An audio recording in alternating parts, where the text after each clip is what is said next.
Hello అండి. Welcome to our channel Kalasha's kitchen. ఈ రోజు వీడియోలో గ్రీన్ లీవ్స్ జ్యూస్ ని షేర్ చేస్తున్నాను. వెయిట్ లాస్ కి హెల్దీగా ఉండడానికి చాలా యూజ్ అవుతుందండి ఇది. ఇక్కడ పుదీనాని శుభ్రంగా వాష్ చేసి ఇలా కట్ చేసేసుకుంటున్నాను. పుదీనా కట్ చేసుకున్న తర్వాత కొత్తిమీరని కూడా శుభ్రంగా కడిగి పెట్టేసుకున్నాను. ఈ పళ్ళెంలో కొన్ని కరివేపాకులు, తర్వాత అల్లంని కూడా ముక్కలుగా కట్ చేసి పెట్టుకున్నాను. ఇప్పుడు కొత్తిమీరని కూడా చిన్న చిన్నగా కట్ చేసేసుకొని ఈ పళ్ళెంలోకి వేసేసుకోవాలి.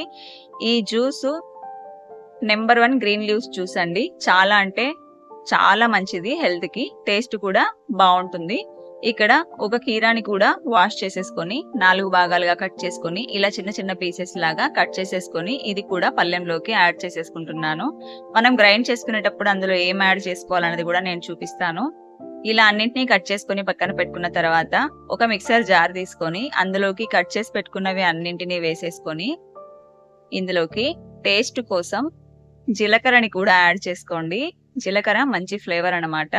నేను 1 టీ స్పూన్ జీలకర్రను వేసుకొని మూత పెట్టేసుకొని ఒకసారి గ్రైండ్ చేసుకున్న తర్వాత మనకి ఎంత జ్యూస్ కావాలో అంత వాటర్ని యాడ్ చేసుకోండి. నేను అప్రాక్సిమేట్ గా 1 గ్లాస్ వాటర్ని యాడ్ చేసుకొని బాగా గ్రైండ్ చేసేసుకుంటున్నాను. ఇలా గ్రైండ్ చేసుకున్న తర్వాత ఒక గ్లాస్ లోకి ఫిల్టర్ చేసేసుకోండి. పల్పు కూడా తాగితే బాగుంటుంది అనుకున్న వాళ్ళు అలానే తాగొచ్చు. గ్యాస్ట్రిక్ ప్రాబ్లం ఉన్న వాళ్ళు ఇలా ఫిల్టర్ చేసుకొని తాగితే చాలా బాగుంటుంది. ఇలా పల్పుతో సహా తాగడం ఇష్టం లేని వాళ్ళు కూడా ఫిల్టర్ చేసేసుకొని తాగండి.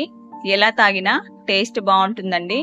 మనం యాడ్ చేసుకున్న కీర, అలానే కొత్తిమీర, పుదీనా అన్ని వాటర్ కంటెంట్ ఉన్నవే. అలానే గ్రీన్ లీవ్స్ అన్ని హెల్త్ కి మంచిది కాబట్టి వీటిని డైలీ మార్నింగ్ టైంలో కానీ ఈవినింగ్ టైంలో కానీ ఎంటీ స్టమక్ తో తీసుకుంటే వెయిట్ లాస్ కి కూడా బాగా యూజ్ అవుతుందండి. తప్పకుండా ట్రై చేస్తారని అనుకుంటున్నాను. మీకు తెలిసిన ఏవైనా వెయిట్ లాస్ డ్రింక్స్ ఉన్నా నాతో షేర్ చేసుకోండి. ఇందులోకి అరచెక్క నిమ్మరసంని పిండేసుకుంటే ఇంకా ఎక్కువ యూజ్ ఉంటుందండి. టేస్ట్ కూడా బాగుంటుంది. ఒకసారి మిక్స్ చేసేసుకొని నెమ్మదిగా తాగేయండి. చాలా అంటే చాలా టేస్టీగా ఉంటుంది అండ్ హెల్దీ కూడా. తప్పకుండా ట్రై చేయండి. ఎలా వచ్చిందో కమెంట్ చేయండి. కుదిరితే ఒక లైక్ చేయండి. Thank you for watching.